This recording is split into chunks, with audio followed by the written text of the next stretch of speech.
Veloce, veloce! Veloce, veloce! Let's go!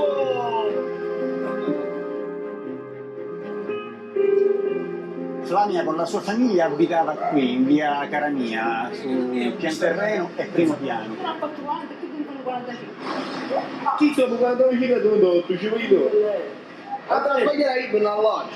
Un stato ci non può vicino per campare. E se ne comprano campare. Un stato lì cambia. In discussione. Io che sono un povero cittadino non mi campano. E io mi ammazzo 40 tiziane, 150 euro. Qui vicino che scompava tutti i decali. Estorsioni. Esatto.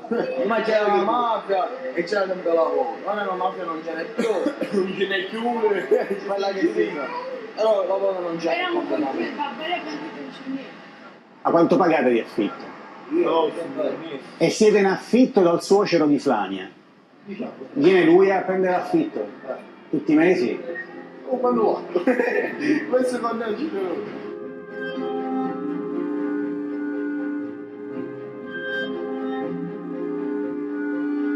Sono state sbagliate le scelte che ha fatto, però non so quale sia più giusta, più sbagliata, quello fatto prima, quello fatto adesso.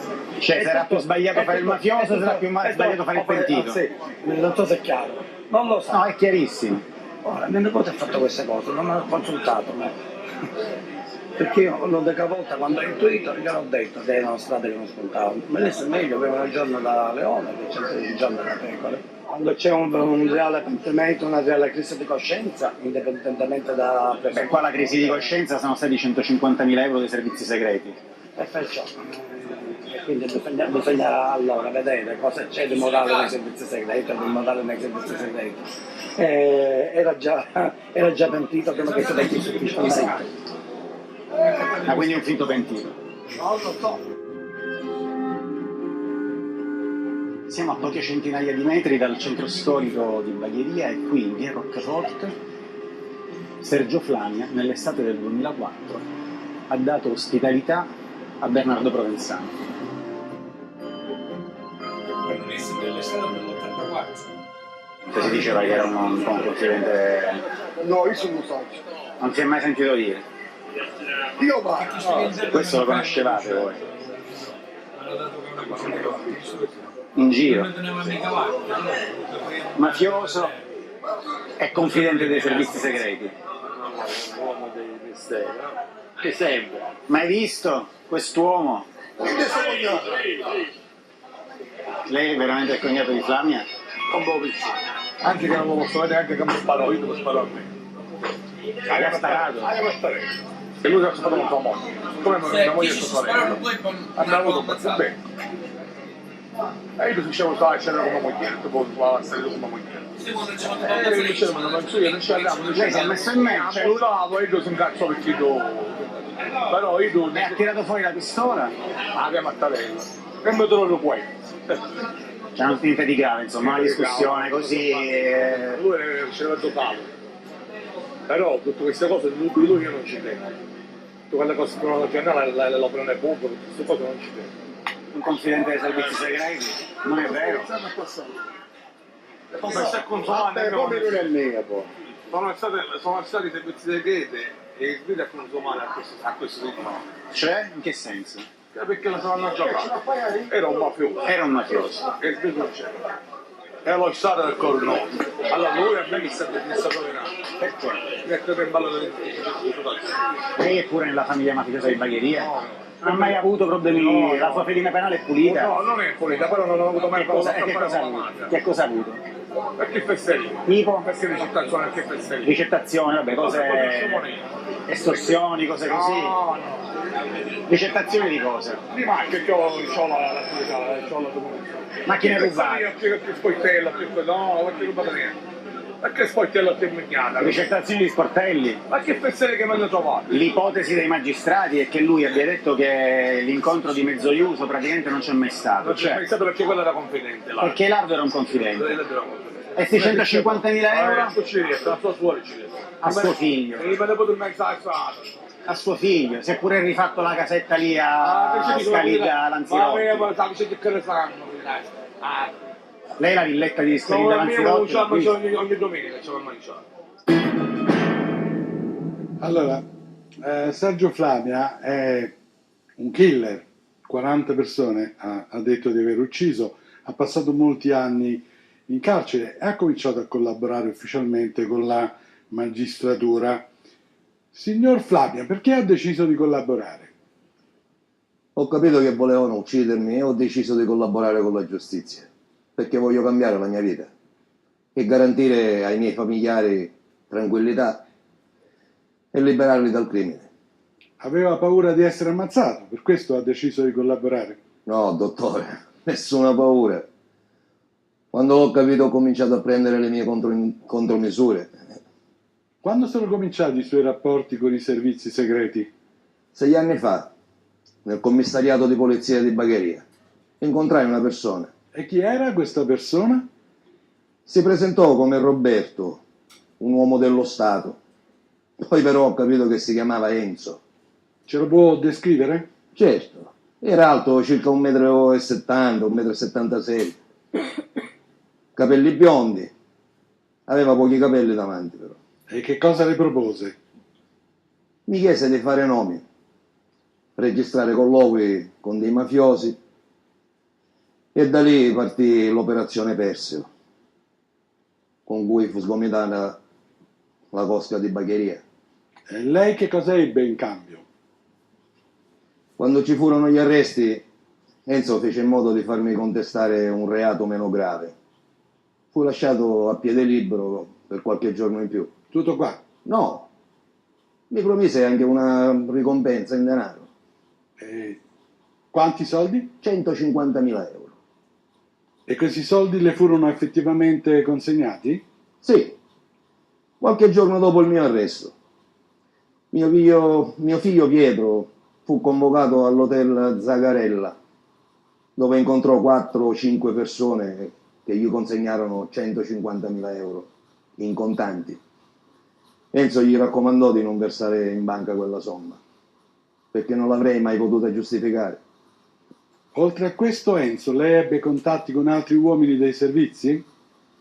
Personalmente conobbi un'altra persona che si qualificò come mandato da Enzo. Mi venne a trovare in almeno un paio di volte, in occasione in carcere. Cioè, l'è venuta a trovare quando lei era già in carcere? Sì, E dove avvenivano questi incontri? la gente della penitenziaria mi chiamava in sala avvocati e dentro ci trovavo l'amico di Enzo. Bene, adesso voglio farvi vedere come continua la storia che invece vi stavo raccontando prima nel paese di Flamia. Casa del paese dove fanno vedere. Flamia ha raccontato di aver iniziato la sua collaborazione con i servizi segreti nel 2008. Gli 007 gli danno il telecomando di una macchina, come questo, soltanto che dentro c'è un microregistratore con cui Flamia comincia a registrare i colloqui più interessanti con i boss mafiosi di Bagheria. La casa di campagna che Flavia si è ristrutturato con i soldi dei servizi segreti dovrebbe essere disabitata quantomeno da un anno. Flamia si è pentito il 31 ottobre dell'anno scorso. Adesso però sono quasi le 6 di pomeriggio e forse un timer collegato a un contatore che deve essere ancora attivo ha fatto accendere questa luce davanti al cancello. E perché c'erano tutti questi apparati di videosorveglianza nella villetta? Telecamere. Mi hanno rubato a Flamia. Non mi dica cazzate, avanti. Chi è che va a rubare a casa di Sergio Flamia? Non raccontiamoci cazzate. Quindi cosa aveva fatto? Vediamo poi adesso un po'. Sì, eh? Come ha fatto Gioè? È un consumo marino.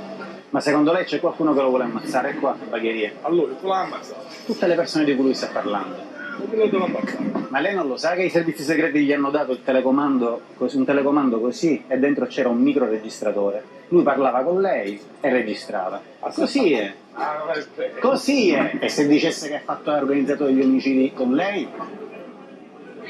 Non facciamo il pericolo. Se dice che lei era quello che procurava le armi, per esempio? Devo portare a prova. Il cognato di Flamia mi accompagna dal suocero. I carabinieri gli hanno trovato un arsenale nel giardino di casa. quando venne mi chiede bene le chiavi, mi scarrozza la casa, trovare Aim pure, perché me ne aveva la chiave. C'è solo Genova che è venuto a nascondere qua? Che io ci disse, quando si cominciò a pentire. E lei non ne sapeva niente. Che non mi sapeva niente. Si trovano la vita di picciocchetti, perché i miei nipoti non erano nella scelta di suo padre. E se effettivamente tornassero, Ci ammazzano, sicuramente. Ma trattava pure mia figlia, una volta che mi ha rotta, una volta con un bazzuto di tuetto, io ci sono scippata di steia. E adesso sentite questo breve colloquio tra Flavia e suo figlio in una intercettazione ambientale. Quello mi ha detto che è a nostra disposizione. Che per ora capace che si sta cagando sotto. Eh sì, pure io l'ho capito. Perché ho sentito certi discorsi al telegiornale che non mi hanno... Minchia, per ora. Tu fai finta che non sai niente, eh? Io niente so. Minchia, per ora ne parlano tutti. Giornali, radio, televisioni. Ti raccomando, tu non entrare nel discorso. Tu fai finta che non ne sai niente. Flavia, ma chi è questa persona che si sta cagando sotto, scusi? No, dottore, io quando parlavo della paura che aveva lui per ciò che veniva pubblicato sui giornali, in realtà mi riferivo ai servizi in generale, a quello che si diceva dei servizi deviati a Palermo in quel periodo, va. Ma lei parla di una persona specifica, dice lui, altro che servizi deviati. No, dottore, le mie parole erano generiche, non mi riferivo alla persona con cui avevo contatti. Senta, un'altra cosa riguarda Ilardo, no? Ilardo è praticamente quel pentito collaboratore di giustizia, primo infiltrato nelle fila della mafia, che avrebbe potuto portare alla cattura di Provenzano. E poi è stato ucciso Ilardo, ma lei lo ha mai conosciuto? No, non personalmente, ma ne ho sempre sentito parlare perché era il cugino di Piddu Madonia. Anzi, mi viene in mente un episodio. Può interessarvi? Dica. Risale al 1995. Era il 13 di ottobre. Me lo ricordo bene, sa perché? Perché ero stato scarcerato da 2 giorni. Incontrai Mimmiddu Uvaccaro, mi scusi, Mimmo di Salvo. Mi disse, se Ilardo viene a Bagheria, tenetelo lontano. Era un ordine di Piddu Madonia. Si pensava che fosse un confidente. Martelli, non so se è chiaro qui il concetto. Allora, praticamente noi reclutiamo con questo protocollo farfalla un collaboratore all'interno delle carceri. Prima era già in contatto con i servizi e aveva favorito un'operazione di polizia con il pagamento di 150.000 euro. Questo collaboratore diventa adesso decisivo per far saltare, diciamo, la teoria della mancata cattura di Rino a Mezzoiuso, perché Ilardo avrebbe portato alla cattura di Provenzano, e invece questo non avviene, ma dice Flavia non avviene perché praticamente lui era completamente già bruciato e già sapevano che Ilardo era un collaboratore, diciamo così, della giustizia e quindi non poteva assolutamente portare alla cattura di Provenzano. Quindi questa diventa una prova a sostegno assoluto, diciamo, del fatto che Mori proprio non c'entra niente e che questa presunta mancata cattura di Mezzoiuso è tutta una balla. Comunque tutto questo ambaradan di reclutamento con soldi di persone che sono già agenti prima, poi si scopre che insomma si pentono dopo, ma già prima collaboravano, ma tutto questo fuori dal controllo della magistratura. Qui insomma è una storia che continua. Beh, questa questione è una delle questioni cruciali della gestione dei pentiti o collaboratori di giustizia. E si capisce che c'è una corsa a chi si accaparra quello che traballa o ha paura. Molto spesso sono i killer di mafia quelli che si pentono. Perché? Perché sono i depositari dei segreti più gravi e dunque sono quelli che sono più appetiti dallo Stato e sono quelli che sono più sospetti da parte dell'organizzazione. E a un certo punto si trovano a dover scegliere perché rischiano la vita.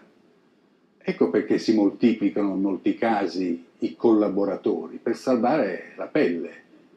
Perché tu servi l'organizzazione mafiosa, diventi depositario dei delitti, dei segreti, dei delitti più gravi e perciò stesso diventi pericoloso per l'organizzazione. Loro lo sanno perfettamente. Quindi al culmine della loro carriera spesso si traghettano verso lo Stato e di cui diventano collaboratori. Anche qui io seguirei la lezione di Giovanni Falcone. Lui cosa diceva? Bisogna nel modo più assoluto evitare, e lui parlava dei magistrati che trattano coi pentiti, non pensava neanche all'ipotesi che fossero degli ufficiali di polizia giudiziaria o addirittura di servizi segreti. Pensava addirittura per il magistrato e diceva che bisogna assolutamente evitare dei rapporti intimistici a due tra il magistrato e il pentito. E soprattutto non bisogna far capire al pentito che cosa stai cercando, perché se tu glielo fai capire, lui te lo dà. Prima E a ancora... quel punto quella è la pietanza posso dire una avvelenata. cosa a Sallusti, no? Ma è normale, dobbiamo sgominare la mafia, dobbiamo agire anche con i servizi segreti, è normale, anche se non è normale che quando Ciancimino sta a casa sua e Provenzano lo va a trovare, i servizi segreti sono talmente segreti che non ci sono a vedere se Provenzano ci è andato a casa di Ciancimino o no. Comunque, vabbè, passiamo sopra questi dettagli e queste pinzillacchere qua, come direbbe Totò. Resta il fatto